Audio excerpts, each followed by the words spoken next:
China's climb to global superpower status appears unstoppable. However, to maintain its position as the world's largest economy, the United States is determined to slow China's rise. There is a widespread belief that employment losses to China damaged the U.S. economy. For years, we've heard that Beijing is outcompeting the United States. But can we blame China for American job losses when U.S. companies actively relocated to take advantage of China's comparative labor and operating costs? The United States is becoming more aggressive in its efforts to hinder China's rise, urging its partners to follow suit. However, efforts including trade wars, freedom of navigation operations, pushing allies to dump Huawei equipment, and opposing the Belt and Road Initiative have been ineffective.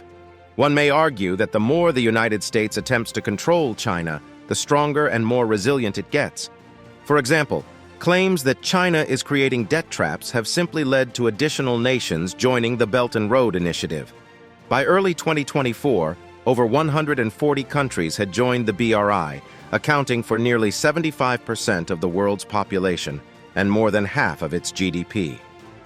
While Beijing strengthens diplomatic and economic ties with developing countries through the BRI, the United States provides few comparable alternatives in infrastructure investment and financial aid. As more countries side with China, the United States accuses China of a variety of issues, including overcapacity and facilitating the Russia-Ukraine crisis. The more the United States attempts to stifle China's rise, the more likely it will fail, both economically and geopolitically. In this video, we'll discuss the main reasons why the United States will struggle to contain China. Before we go, please consider subscribing to our channel to demonstrate your support. For starters, many countries rely on China as their major trading partner.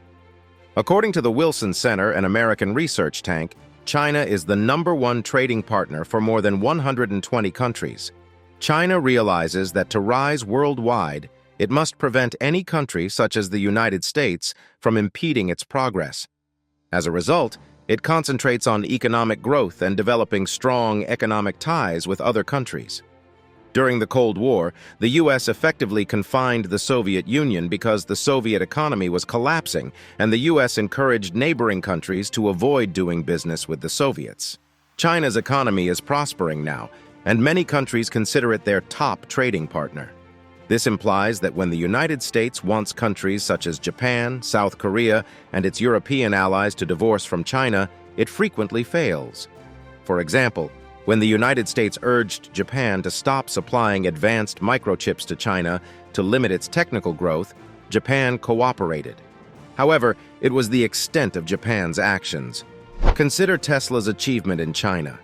Over the last 5 years, China has fueled Tesla's exponential expansion, making it the world's most valuable automaker and a major seller of electric vehicles.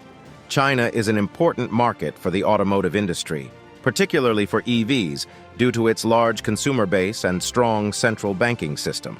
As Tesla's second-largest market, selling large numbers of EVs in China is a critical component of its business strategy.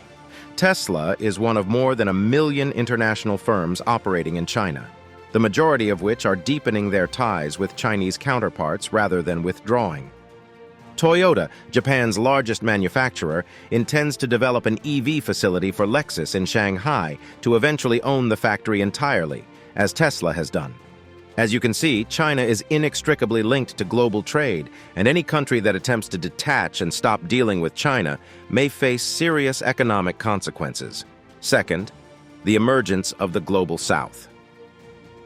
The Global South refers to countries with low levels of economic and industrial development, usually located south of more industrialized countries. In essence, it includes emerging countries. China has been actively establishing political contacts, increasing economic bonds, deepening security cooperation, and cultivating deeper ties with these developing countries.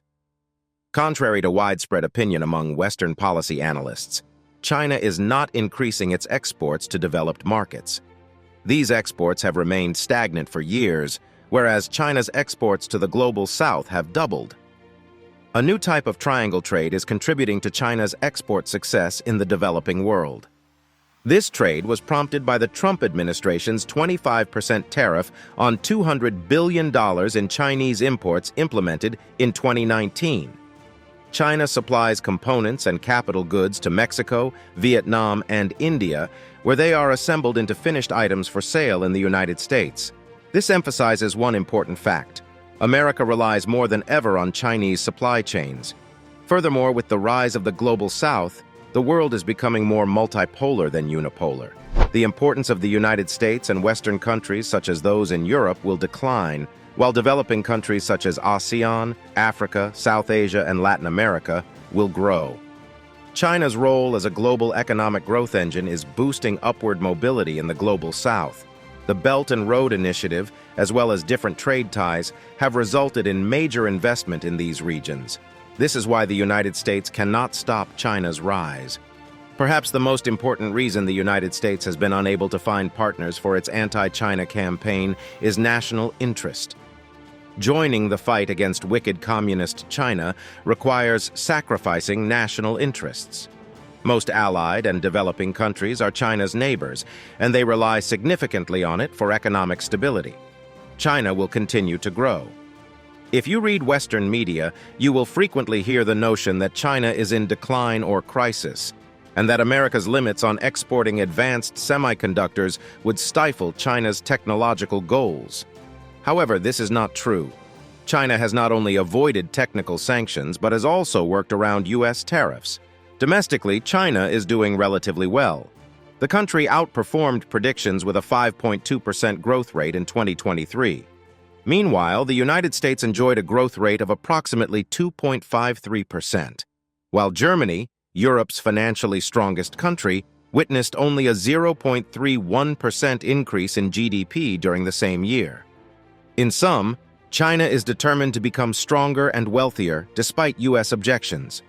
China has the economic, technological, and military capacity to accomplish this. Do you agree with our analysis? Please share your ideas in the comments below. If you enjoyed this video, please like and subscribe to our channel to show your support.